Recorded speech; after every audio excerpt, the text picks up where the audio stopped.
हारने पर एक जोश पैदा होता है। हेलो बैक अब की बार तुम परास्त हो गया, लेकिन अब की बार ऐसा उठूंगा कि मुझे परास्त नहीं कर पाएगा। आप भगवान के अंश हैं, इस बात को समझिए।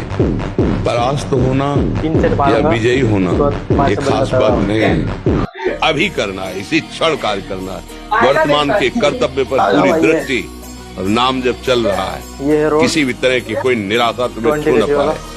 हर क्रिया का जो भी कर्तव्य कर्म का उसका ज्ञान होना चाहिए। ऐसे नहीं मनमानी आचरण ठीक है कि नहीं ठीक है, इसका परिणाम क्या होगा हमें सोच कर उस पर कदम रखना है।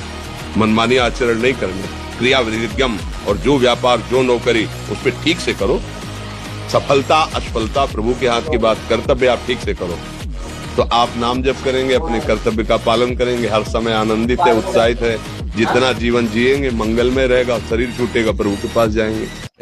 तू अपने अंदर दुखी क्यों हो रहा है? चिंता क्यों कर रहा है? विवेक धारण कर, तू विदेही है, ये देह तेरा नहीं है। अरे तू मोक्ष सुख का भिखारी है। उठ, बार बार मरने से एक बार कमर कस और ऐसा मर कि पुनः जन्मना ना पड़े। देखो मैं सोच विचार कर बोल रहा हूँ। सत्संगति अत्यंत त्रस्त लोगों को भी महाशांति प्रदान करती है। जैसे हमारा मन कह रहा है मैं देखूं, हम कह रहे नहीं देखना है, वो 100 बार कहेगा देखो, आप कहोगे नहीं ये देखो, अब वो लग जाएगा जिधर आप लगाओगे, पर वो कुछ समय तक लगेगा, फिर वो आपको वश में करने की कोशिश करेगा और वो जब आप ना करेंगे तो आपको जलाएगा। अगर उस जलन को सह गए तो मन को अधीन कर लेंगे, और नहीं सह गए तो मन आपको अधीन कर लेंगे। ये खेल चल रहा है। प्रायः सब मन के अधीन ही होते हैं। मन को कोई चेला बुलाने वही सच्चा गुरु। ब्रह्मचर्य बहुत गंभीरता स्वभाव में आ जाएगी। ब्रह्मचारी का स्वभाव गंभीर होता है, विचार परिपक्व होता है, स्मृति प्रवीण होती है उसकी, तो हर कष्ट सहने की सामर्थ्य होती। गर्मी सर्दी बरसात पीड़ा अपमान निंदा, वो महान शीतलता अंदर प्रदान करता है। मंत्र न चले नाम चला लो, नाम न चले तो चतुरासी गुनगुनाने लगो। बिल्कुल अवसर मत दो, जैसे दुश्मन नीचे गिर पड़ा है आप ऊपर चढ़े हो, अब उसको ऊपर आने का अवसर मत दो।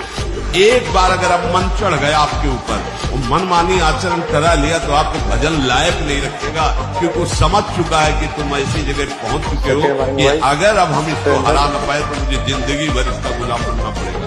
मन ने देख लिया है कि अब हम मारे जाएंगे। अपनी शक्ति को छीन करते रहते कि इतना दुर्बल हो जाता है कि पानी पचना मुश्किल हो जाता है। हैजा, प्लेग, मलेरिया, थोड़ी थोड़ी दिनों में सर दर्द, बुखार, और वो मानो मरा हुआ व्यक्ति है। ब्रह्मचर्य प्रत्येक मार्ग के लिए बहुत सुंदर नींव है,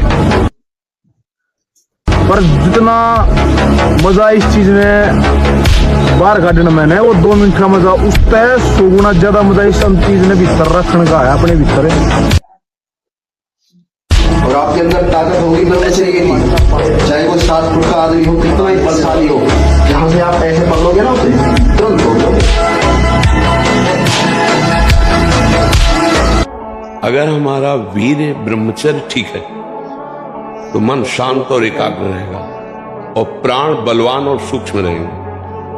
अगर वीर कमजोर हो गए तो मन चंचल अशांत और प्राण स्थूल और बलहीन हो जाएंगे।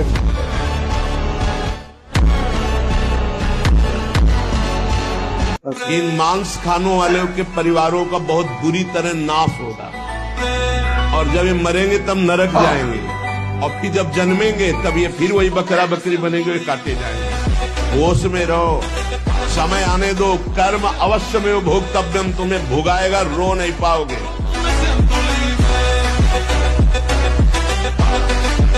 सुखदेव जी को ब्रह्मबोध हो गया है, इस बात की परीक्षा के लिए जनक जी ने महल में रखा। 16 वर्ष की अवस्था की आयु रहती थी शरीर की, और दिगंबर नंग धड़ंग 9 युवतियां 7 दिन 7 रात्रि आलिंगन चुम्बन हंसना खेलना खवाना पिलाना विनोद करना, और रोज की खबर पहुंचती कि कैसे हैं परमहंस जी। बोले महाराज जैसे आए थे